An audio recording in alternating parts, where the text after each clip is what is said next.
If you're someone who likes effective takedowns that cost little to no energy, you're gonna love this video because we're covering foot sweeps.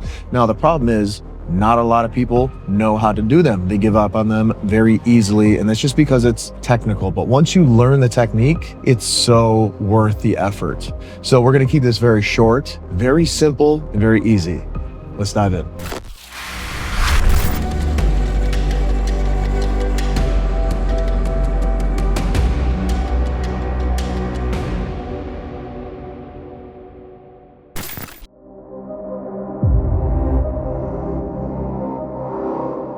I'm gonna break this down in 3 simple parts to make this as easy for you to remember and apply in real life as possible. So with that, the first step is getting down your timing and part of the footwork. As you can see in this example, my training partner and I stand face to face.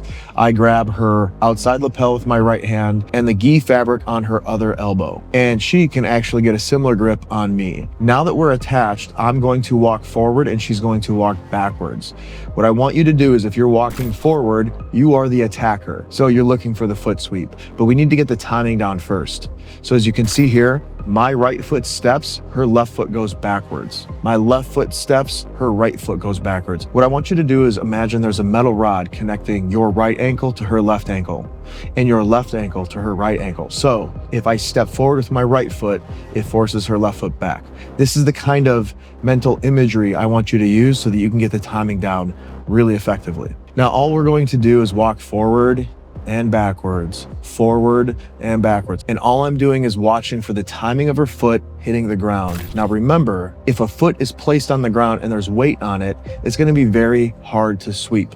But if that foot lifts off the ground ever so slightly, it becomes very easy to sweep. And this is a principle I want you to remember for all foot sweeps. This is going to apply across the board. It's gonna make your life a lot easier once you understand and remember this. Now that we've worked on walking forward and backwards for a little bit, it's now time to roll into part 2, which is timing and concepts. Now I'm right side dominant, so I like to strike or sweep with my right foot. So what I want you to do is once her foot starts to pick up off the ground, that in that moment is when you perform the sweep. So all you're going to be doing is bringing your foot as fast as you can to her ankle, sole first. You're not kicking it like a soccer ball with the bony ridge of your foot. You're going to use the sole of your foot. This is going to make it much easier to catch and honestly much less risky for pain or even injury. If you kick the bones of her foot with the top of your foot and you're not used to doing that, you don't train kicks, you don't have resiliency built up, yeah, that can hurt and can even cause you to limp a little bit, which is the last thing you want if you're competing. So play it safe and strike with the sole of your foot. And now that you know you need to strike with the sole of your foot, your target matters a lot. So what I want you aiming for is her ankle or as low on the leg as possible. Sometimes I see people chopping or sweeping at the shin and that's way too high up. You want to be low on the foot. Just like where is a branch its weakest? Near its end. Same principle here. Chop as low as possible and you will hit your target.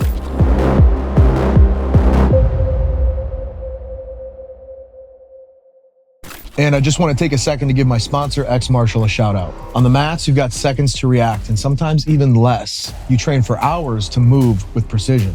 Your gear should keep up.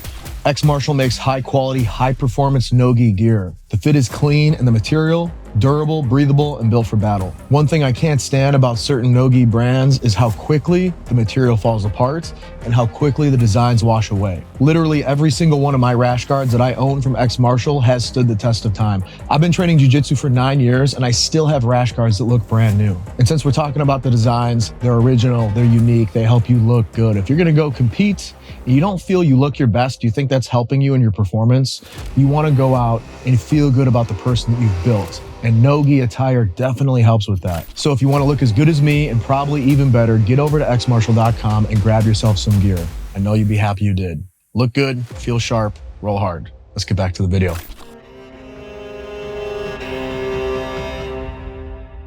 Now I want you to remember, this is purely timing, okay?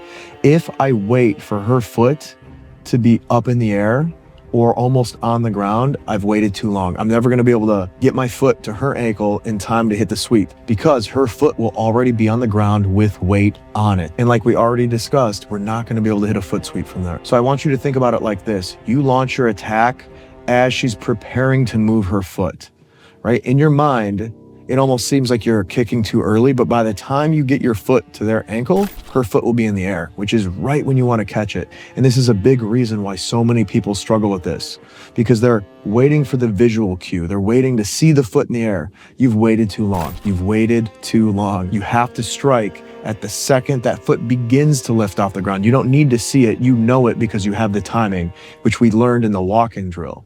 Once you know the timing of someone's foot placement, this becomes so easy, so practical, and so usable. Another principle that I think will help you in this is I want you to picture your striking foot is in a race with her foot, but the race only starts when it's time to launch your sweep. Okay, for the duration of the drill where we're walking, we're actually matching pace. But when we strike at that foot, it's not just timing, it's also speed. I need to move my foot as quickly as possible to get to her ankle. So once you combine these two principles, timing and moving your foot as quick as possible to get to her ankle, because that's where you're chopping at. You're not chopping at the shin, you're chopping or sweeping at the ankle as low on the foot as possible. And lastly, part 3, we're going to talk about the takedown and how to make this even more effective. Now, if you are doing everything correctly with your feet, you can trip your partner up, and that's cool, but you want to make it even more effective. And this is why we're grabbing with our arms onto our partner's gi. So as you noticed earlier on, I'm grabbing with my right hand on the lapel and the left hand on the elbow. What I want you to picture as you get these grips is that you're grabbing a big pirate steering wheel, a big race car steering wheel, whatever it is, you're grabbing a big steering wheel, okay? And what you want to do is as you chop or sweep at that ankle with your attack foot, you're also turning the steering wheel in the same direction. So if I'm chopping with my right foot, I'm steering the steering wheel to the right. And the more exaggerated you can be about this, the better, because what you're doing is two things. Not only are you making them lean towards that foot that's in the air, so when you chop it away, they will fall, but you're also putting a bend in their spine. And this is a principle I've talked about in previous videos, where as human beings, we're very strong when our spines are straight. This is why we deadlift, squat, bench with a straight spine for the most part. But the second you start putting a twist in someone's spine or a bend in someone's spine, you compromise their overall strength. And this is so useful in all the grappling arts, especially Jiu Jitsu. So as you get your grips and you're setting your timing and you launch that foot, as the sole of your foot connects with your partner's ankle, you're turning the steering wheel towards that kicking foot hard and exaggerated so that the elbow goes up and you pull that lapel down. Now, if you've done all this right, your partner will be going to the ground, and you can even a lot of the times maintain your standing position, which as you can see is what I like to do. I will sometimes follow my opponent to the ground, but what I really prefer is hitting the foot sweep and dropping in a knee on belly. Now, what have I done? I've gotten a takedown. I've used very, very, very little energy, and I've ended in a dominant position that sets me up for submissions. So I think at this point, you can really see the value here. If you've never considered foot sweeps, they are very effective, very powerful, and they set you up for more success. And that's really what I want to focus on with Jiu Jitsu, is giving you positions and submissions and techniques that are able to be strung together, that you can feel comfortable with using, and also just feel comfortable learning, right? Breaking them down as simply as possible so that it makes sense, so that when you do it on the mats, you remember and you're successful. So with that, that's foot sweeps for beginners. These can get pretty fancy. You can do some cool things with these. Let's just put it plainly and honestly. Not a lot of people do foot sweeps because they mess them up. But because not a lot of people do foot sweeps, there are very few people that know how to deal with them or handle them. So there's a lot of reasons to train these guys, and I'm hoping you're seeing that in this video. If you guys have other techniques with foot sweeps or things you like to do from standing, takedowns that are highly effective but cost no energy, drop them in the comments. Like I always tell you guys, we're all learning, including myself, right? This is just one perspective, mine. This is not the only way. It's a way that works for me, and if it works for me, it could work for you. So take what you want from it, but drop in the comments your knowledge, guys, because I always appreciate you guys sharing. We're building a community where we all help each other. So keep up the good work. With that, you know, we like to end them sometimes backwards, always forwards. I'll see you in the next one.